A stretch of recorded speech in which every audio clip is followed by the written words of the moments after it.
Ibsitu angatu ya urji filfile bareedu katiti agarre takkale agarre takkale Leonardo da Vinci sura harkan khase Mona Lisa je maqadhas moggase odor bin gode sitana garsise sila Mona Lisa barjire fatase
Jirati jechuudha babbareedduun Oromoo Asiyaanii jiru tamtu tam caalaan nama rakkisa gaafii kenna jalqabna gaafii duraa gaafii wal fakkaatu gaafanna hunda isaanii innis maqaa isiitii fi gaafiin siif maqaa kee isteetii kamirraa akka dhufte yoo galgala kana bareedduu Oromiyaa kabara kuma lamaaf kudha tokko taatee filamte ummata Oromootii fi Oromiyaaf maal hojjechuu yaadda?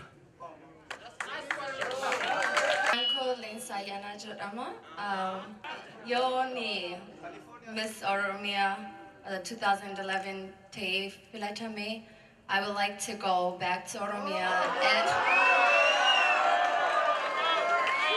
and help orphan kids that live in the village with different medical stuff that's going on in Oromia right now.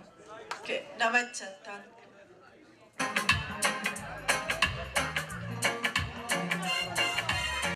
Ayantu Takru jedhama. New York represent godha. Yo barana 2011 Miss Oromia argadhe biyya kootitti deebi'ee ijoollee haadhaaf abbaa hin qabne gargaaruu fi akka haadhaaf abbaaatti isaa waliin ta'uu fedha. Akkasiidha.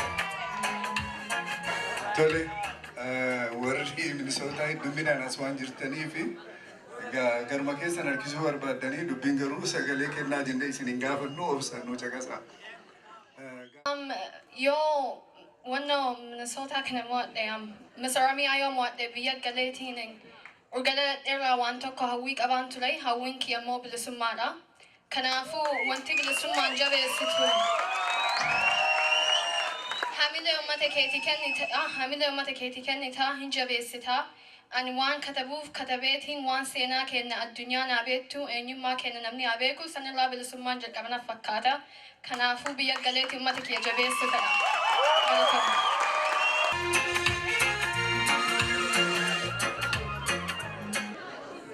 Tole Minnesota irraa gara Washington Seattle'itti ceenee jirra. Maqaan kiyya Biiftuu Abdullahi Najaanii Seattle Washington irraa dhufee warra Oromoo kiyya baay'ee natti tola, bilisummaa, all day, every day we represent Oromia, so ani nama pride guutuu qabu, Oromummaa kiyya, akka biyyi keenya bilisoomsuu barbaada, so hagan ma danda'e biyya deemee yoo qaqqaaruu danda'e ijoollee barnoota barsiisuuf illee haga danda'e ma wala, so galatooma.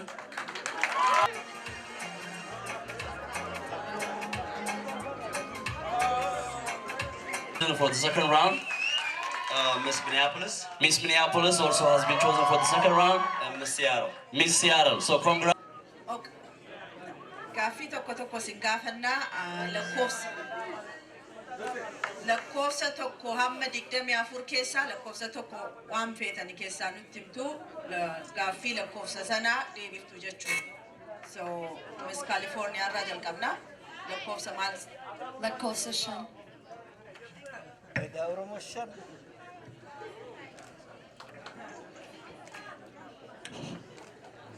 Gaaffii shanaffaa filatte shanaffaan akkana jedha. Ayyaanni guddaan Oromoon waggaa waggaan hora arsadeetti ayyaaneffatu maal jedhama? Yoo siin galiin harka baasee irra sii deebina. Naagaleera. Irreecha.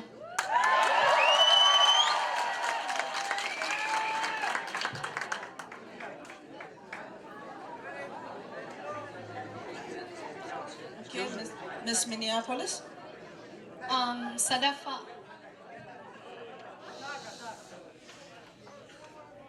Akka sirna gadaa namni tokko abbaa gadaa ta'uuf umriin isaa meeqa ta'uu qaba? 40 ol. Thank you.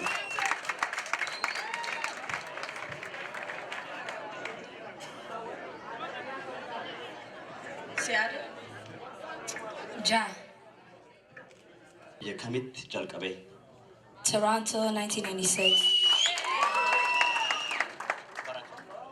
Bara kam eegalette? 1996. Thank you. This is very tight. So Gafi Amales Gafana, pick a number, California. lakkoofsa 4. Afur. Lakkoofsa afur Gafi isaa odaalee shanan keessaa odaan yeroo jalqabaatiif Oromoon murtii jalqabaa tumte odaa kam?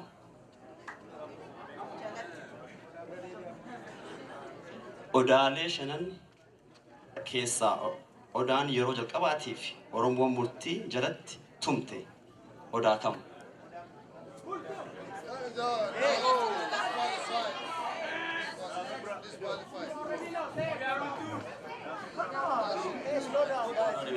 Odaa kam? Oltu. Thank you.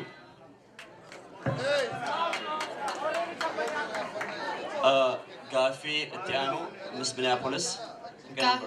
Gaaffii 2. Gadaan tokko kan biyya bulchuu danda'u waggoota meeqaaf? Waggaa 8.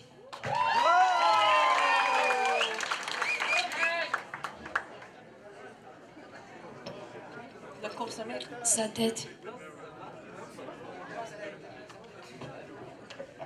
Oromiyaa keessatti kutaan atleetonni hedduun keessaa burqan kutaa kam? Arsii.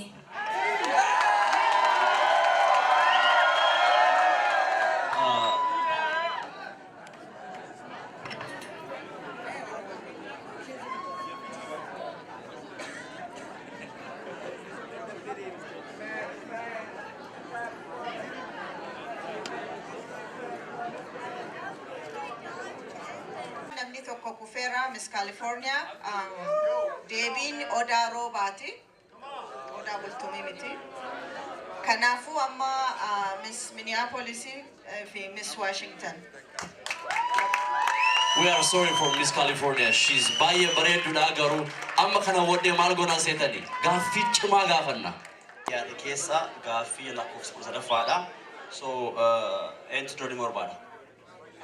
Okay, Miss Minneapolis ni galla. Gaaffii kana jedha. Dubartiin Oromoo aanan akka foolii yookiin hafuura gaarii qabaatuuf meeshaa yookaan ammoo qodaa maal gochuu qabdi jedha. Please. Meera naa deebi. Dubartiin Oromoo aanan akka foolii yookiin hafuura gaarii qabaatuuf meeshaa yookaan ammoo qodaa maal gochuu qabdi? Please.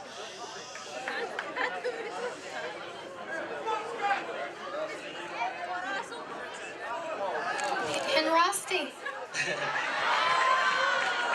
Gaaffii deebii keeti moo Deebida. Ayye, thank you. Gaaffii kun itti aanaa isiidhaaf kenniif.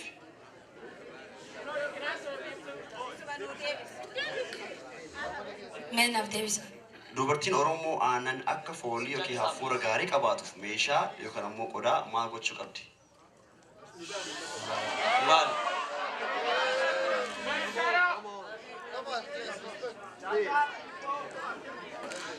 It's so sistine. Okay, gaaffii biraa geeddarasiniif.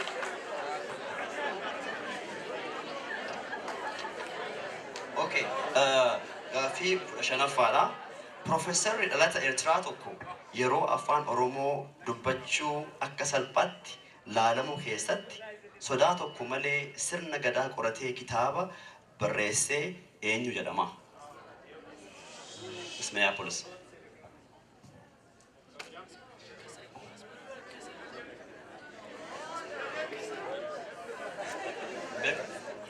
Miss Seattle. Ayye. Ayye. Okay, all right. Gaaffii qalmaffaa. Oromiyaa keessatti kutaan oomisha bunaatiin beekamu kutaa kam? Jimma. Thank you. Isin naa kenni.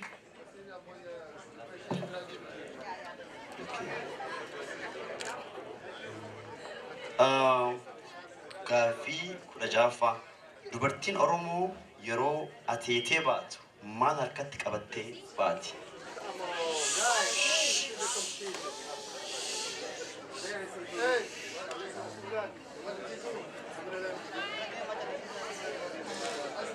Dubartiin Oromoo yeroo ateetee baatu maal harkatti qabattee baati? Okay. Ayye. Please, baby. Maal harkatti qabatanii? Yeah.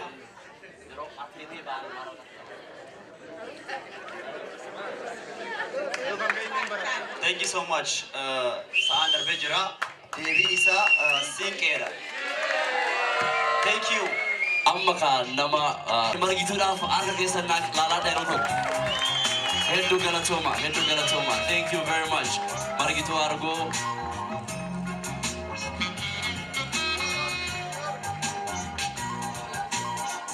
Anamiti kakenna kana kennu garuu baay'ee galatooma waan galgala kana dhuftaniif bareedduu Oromoo taatee ka bara torba dura dorgommii kana nyaatte mana kana jirti. Isituu dhufeetii tiyaaraadhaa fi Mrs. Oromoo 2011 godhaa fi kennaa kana ammoo waldaa artistoota Oromoo tu sagantaa kana qopheesse dura ta'aa waldaa artistoota Oromoo Amin Jundi osoo as naa baatee kennaa kana. Ganamee Baati Mrs. Oromoo 2003. On Ganamee. 11 Minnesota, Medina. Harka kennaafi. Agartanii akkasitti gaaffii kana hunda deebiftee harkitti xinnaa kana fakkaata. Eeyyeen. Harka dhayaa fi maaloo. Harka dhayaa fi. Hedduu galatooma. Baga gammadde. Ammallee obbo Amin Jundiin. Kennaan warra takkaffaaf lammaffaaf sadaffaa bahee qabna. Kan duraa ibsituu hangatuu yaa urjii filfilee bareedduu gateettii agarree takkilee